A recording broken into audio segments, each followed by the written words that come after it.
Mars media நேயர்களுக்கும் அன்பர்களுக்கும் இந்த நாள் இனிய நாளாக அமைய எல்லாம் வல்ல இறைவனை பிரார்த்திக்கின்றோம். இந்த சேனல் உங்களுக்கு பிடிச்சிருந்தா மறக்காம சப்ஸ்கிரைப் பண்ணுங்க, ஷேர் பண்ணுங்க, லைக் பண்ணுங்க, கமெண்ட் பண்ணுங்க. எனதருமை ரிஷபராசி நேயர்களே, இந்த பதிவில் நம்ம என்ன பார்க்க போறோம் அப்படின்னா, நிகழும் மங்களகரமான குரோதி வருடம் ஆடி மாத ராசி பலன். ஆடி மாதம்னாலே அற்புதம், அம்மன் திருவிழாவே அம்மன் தான்.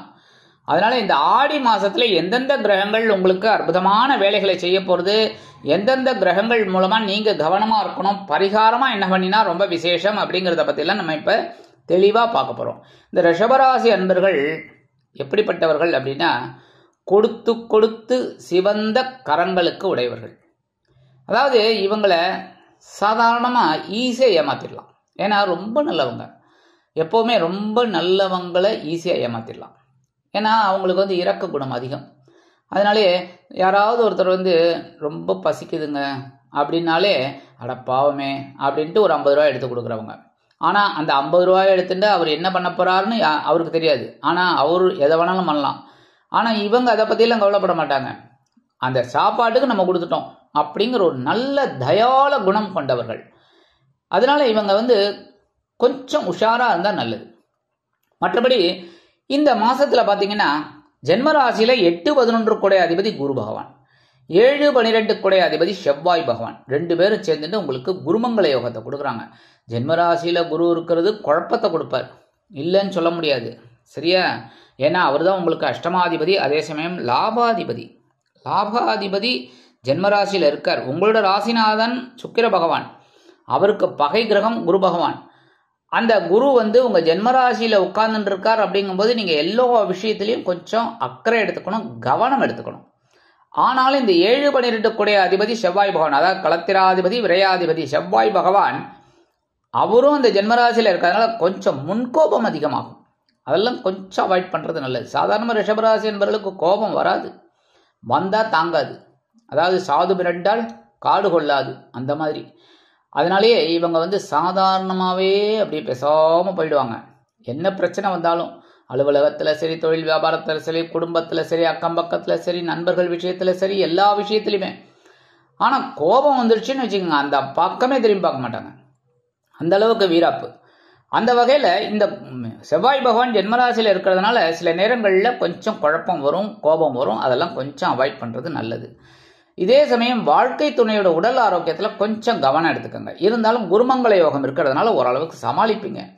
குரு பகவானோட பார்வைங்கிறது சூப்பராக இருக்கு. என்னன்னா, ஜென்மராசியில குரு இருக்காருங்கிறது ஒண்ணுதான் மத்தியமம். ஆனா அவர் பார்க்கிற பார்வை பதில்னா 5ஆம் பார்வையாக 5ஆம் இடத்தையே பார்க்கிறார். 5ஆம் இடத்துல கேது இருந்தா கூட குரு பார்வை விழுறதுனால குழந்தைகளின் மூலம் குழப்பங்கள் இருந்தாலும் சந்தோஷங்கள் அதிகரிக்க செய்யும். அதே மாதிரி ஆன்மீக விஷயங்களில் நாட்டம் செல்லும். அடுத்தபடியா 7ஆம் பார்வையை 7ஆம் இடத்தையே பார்க்கிறார், களத்திரஸ்தானத்தையே பார்க்கிறார். அதனாலேயே திருமணம் ஆகாத குழந்தைகளுக்கு திருமண யோகம் உண்டாகும். அதே மாதிரி புத்திரபாக்கியம் இல்லாத குழந்தைகளுக்கு புத்திரபாக்கியம் உண்டாகும். உத்தியோகம் இல்லாத குழந்தைகளுக்கு உத்தியோகம் நல்லபடியா அமையும். அதே மாதிரி எல்லா விஷயத்திலையும் எது இல்லைங்கிறதோ அதெல்லாம் நடக்கிறதுக்கு வாய்ப்புகள் நிறைய இருக்குங்க. அடுத்தபடியா 9ஆம் பார்வையா 9ஆம் இடத்தையே பார்க்கறதுனால பாக்கியங்களை அனுபவிக்கக்கூடிய ஒரு வாய்ப்புகள் உண்டாகும். தந்தையாரின் உடல் நலம் சீராகும். அவருக்கு மருத்துவ செலவுகள் ஏதாவது இருந்ததுன்னா குறையும். அதனால அவரோட உடல் ஆரோக்கியம் சிறப்பாக இருக்கும். சரியா? அதேமாதிரி தந்தை வழி உறவினர்கள் உங்களுக்கு ரொம்ப அனுகூலமா இருப்பாங்க. தந்தையாரின் மூலமாக சில நன்மைகளும் உங்களுக்கு வரும். அடுத்தபடியா சகாயஸ்தானமாகிய 3ஆம் இடத்துல 2, 5 குடை அதிபதி புதன். அதாவது இந்த புத பகவான் உங்களுக்கு தனபாக்கு குடும்பஸ்தானாதிபதி, பஞ்சமாதிபதி. அடுத்தபடியா ராசிநாதனும் பகைருணர் ரோகாதிபதியுமான சுக்கிர பகவான், உங்களோட ராசிநாதன். அதே சமயம் அவர் தான் பகைருணர் ரோகாதிபதி, 6ஆம் இடத்து அதிபதி. அதனால அந்த சுக்கிர பகவானும் 3ஆம் இடத்துல தான் இருக்காரு. சுகாதிபதி சூரிய பகவான். இவங்க 3 பேரும் 3ஆம் இடத்துல இருக்கிறது ரொம்ப விசேஷம். 3ஆம் இடம்ங்கிறது ரொம்ப, அதுவும் சூரிய பகவான் இருக்கிறது ரொம்ப ரொம்ப ரொம்ப ரொம்ப சூப்பரான விஷயம். தைரியம் அதிகமாக இருக்கும். தைரியம், வீரியம், உத்வேகம், முயற்சி எல்லாமே கொஞ்சம் கூடுதலாகவே இருக்கும். அதனாலே உங்களுக்கு சில காரியங்கள் டக்கு டக்கு டக்கு டக்குன்னு முடியும். அதே மாதிரி விலை உயர்ந்த பொருட்களை வாங்கி மகிழும் வாய்ப்புகள் உண்டாகும். அடுத்தபடியா உத்தியோகத்தில் உள்ளவர்களுக்கு எடுக்கும் முயற்சிகள் சாதகமாக நிறைவேறும். அதுக்குண்டான ஒரு உயர்வுகள் உங்களுக்கு கிடைக்கும். அதே மாதிரி தொழில் வியாபாரத்தில் அதிரடியான சில முன்னேற்றங்களை கொண்டு வருவீர்கள். அதன் மூலம் லாபம் கூடும். அடுத்தபடியா சுகாதிபதியும் அங்க இருக்கிறதுனால சில பேருக்கு இந்த வீடு, மனை, வாகனம் இதெல்லாம் வாங்கணும்னு திட்டம் போட்டிருந்தீங்கன்னா அந்த முயற்சிகள் பலிதமாகும். அதே மாதிரி வெளிநாடு போயிட்டு படிக்கணும், வெளியூர் போயிட்டு வேலை செய்யணும் அப்படின்னு நினைக்கிறவாளுக்கெல்லாம் இது ஒரு அற்புதமான ஒரு காலம். அடுத்தபடியா சில பேருக்கு பொன்பொருள் ஆடையாபரண சேர்க்கை உண்டாகும். உத்தியோகத்துல உயர்வுகள், தொழில் வியாபாரத்தில் அருமையான போக்கு கண்டிப்பாக கிடைக்கும். 1/8/2024 முதல் இந்த சுக்கிர பகவான் சுகஸ்தானமாகிய 4ஆம் இடத்துக்கு வந்துடுறார். 4ஆம் இடத்துக்கு வந்துட்டாலே சூப்பர். ஏன்னா சுக்கிரன் பொழுதுபோக்குக்காரகன், சந்தோஷக்காரகன். 4ஆம் இடம் வர்றது ரொம்ப விசேஷம். என்ன அப்படின்னா நீங்க எடுக்கிற காரியங்கள் அற்புதமா நிறைவேறும். ஒருவித சந்தோஷம் உங்களுக்கு கண்டிப்பா கிடைக்கும். அதேமாதிரி சில பேருக்கு வருமான வாய்ப்புகள் உறுதியாகும். எடுக்கிற முயற்சிகள்லாம் இப்ப சாதகமா இருக்கும். அடுத்தபடியா பஞ்சமஸ்தானத்தில் கேது பகவான், லாபஸ்தானத்தில் ராகு பகவான். எப்பவுமே ஆப்போசிட்ல தான் இருப்பாங்க. 5ஆம் இடத்துல இருக்கிற கேது சில நேரங்களில் குழப்பங்களை கொடுக்கலாம். ஆனா குருவோட பார்வை இருக்கிறதுனால அதுக்கு ஒரு தெளிவும் உங்களுக்கு கிடைக்கும்.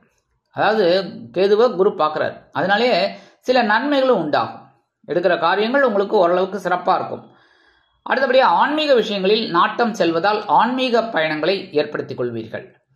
லாபஸ்தானத்துல ராகு, 11ஆம் இடத்துல ராகு இருக்கிறது. அப்படியே பிரம்மாண்டத்தை நோக்கி நீங்க பயணம் போயிட்டு இருக்கீங்க. அதாவது இப்படி பண்ணணும், அப்படி பண்ணணும், தொழில் வியாபாரத்துல, உத்தியோகத்துல இப்படி பண்ணினா நமக்கு உயர்வுகள் கிடைக்கும், இப்படி பண்ணினா விசேஷமான ஒரு பலன்கள், நமக்கு ஒரு வருமானம் கிடைக்கும் அப்படின்லாம் திட்டம் போட்டு ஸ்கெட்ச் போட்டு அப்படி வேலை செய்வீர்கள். அதுக்குண்டான உயர்வுகள் உங்களுக்கு கண்டிப்பாக கிடைக்கும். அதே மாதிரி வெளிநாடு போய் படிக்கணும், இல்லை உத்தியோகம் பார்க்கணும் அப்படின்னு நினைக்கிற குழந்தைகள்லாம் தாராளமா ராகுவை வழிபாடு பண்ணிட்டு நீங்க ஆரம்பிக்கலாம். அடுத்தபடியா ஜீவனஸ்தானத்துல சனீஸ்வர பகவான் வக்ரகதியில இருக்கார்.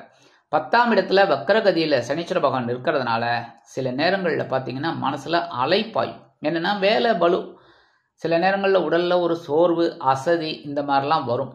அதெல்லாம் நீங்க அவாய்ட் பண்ணணும். அதே மாதிரி ஜீவனம் அப்படிங்கும்போது கொஞ்சம் பொறுப்போடு நடந்துக்கணும்.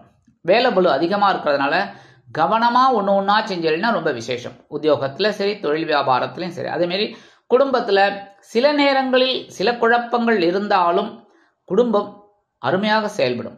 அதாவது ரொம்ப சந்தோஷமா இருப்பீங்க. சின்ன சின்ன குழப்பங்கள் அது யாருக்கிட்ட தான் இல்லை. அதனால அந்த குழப்பத்தெல்லாம் தூக்கி வச்சுட்டு சந்தோஷத்தையும் சந்தோஷமா எடுத்துப்பீங்க.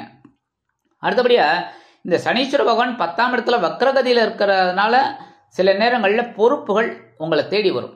அதாவது இதெல்லாம் நீ செஞ்சா தான்ப்பா சரியா வரும் அப்படின்னு சொல்லி உங்ககிட்ட பொறுப்புகள் வரும். அதை நீங்க சிறப்பா செஞ்சீங்க அப்படின்னா கண்டிப்பாக உங்களுக்கு சனீஸ்வர பகவான் ஒரு வருமானத்தை ஏற்படுத்தி கொடுப்பார். அடுத்தபடியா பரிகாரமா என்ன பண்ணினா ரொம்ப விசேஷம். இந்த மாதம் முழுவதும் நவகிரகங்களில் உள்ள குரு பகவானை வியாழக்கிழமைகளில் நெய் தீபம் ஏற்றி வழிபாடு பண்ணுங்க. அடுத்தபடியா நவகிரகங்களில் உள்ள சனீஸ்வர பகவானை சனிக்கிழமைகளில் எல் தீபம் ஏற்றி வழிபாடு பண்ணுங்க. இது 2 பரிகாரம் போதும். அற்புதமான ஒரு மாதம் உங்களுக்கு கண்டிப்பா கிடைக்கும். அதே மாதிரி கிருத்திகை நட்சத்திரத்தில் பிறந்தவர்கள் வணங்க வேண்டிய தெய்வம் எம்பெருமான் முருகப்பெருமான். முருகப்பெருமான மனமுருகி வழிபாடு பண்ணுங்க. கந்தசேஷ கவச்சம், கந்தகுரு கவச்சம், கந்தர் அனுபூதி எது தெரியுறதோ சொல்லுங்க. தெரியலையா ஓம் ஸ்ரீ சரவண பவாய நமக 27 தடவை சொல்லுங்க. அற்புதமான ஒரு முன்னேற்றம் உங்களுக்கு கிடைக்கும். ரோகிணி நட்சத்திரத்துல பிறந்தவங்க ஸ்ரீ கிருஷ்ணரை வழிபாடு பண்ணுங்க. கிருஷ்ணரை வழிபாடு பண்ண உங்களுக்கு சில நன்மைகள் ஆட்டோமேட்டிக்கா வரும். மிருகசீரிஷத்துல பிறந்தவாள் வாராகி அம்மனை வழிபாடு பண்ணுங்க. வராகின்னு சொல்லுவா. அதனால வாராகி அம்மனை வழிபாடு பண்ண உங்களுக்கு தைரியம் அதிகமாக கிடைக்கும். எடுக்கிற காரியங்கள் சிறப்பா நிறைவேறும். ஆக இந்த சிறு பரிகாரங்களை நீங்க பண்றதுனாலே குரோதி வருடம் ஆடி மாதம் அற்புதமான ஏற்றம் தரும், மாற்றம் தரும், இனிமைகளை அள்ளித் தரும் மாதமாக அமையும் என்று கூறி விடைபெறுகிறேன். நன்றி, வணக்கம். மீண்டும் ஒரு அருமையான பதிவில் நான் உங்களை மனமகிழ்ச்சியோடு சந்திக்கிறேன். வாழ்த்துக்கள். வாழ்க வளமுடன். இந்த சேனல் உங்களுக்கு பிடிச்சிருந்தா மறக்காம சப்ஸ்கிரைப் பண்ணுங்க, லைக் பண்ணுங்க, ஷேர் பண்ணுங்க.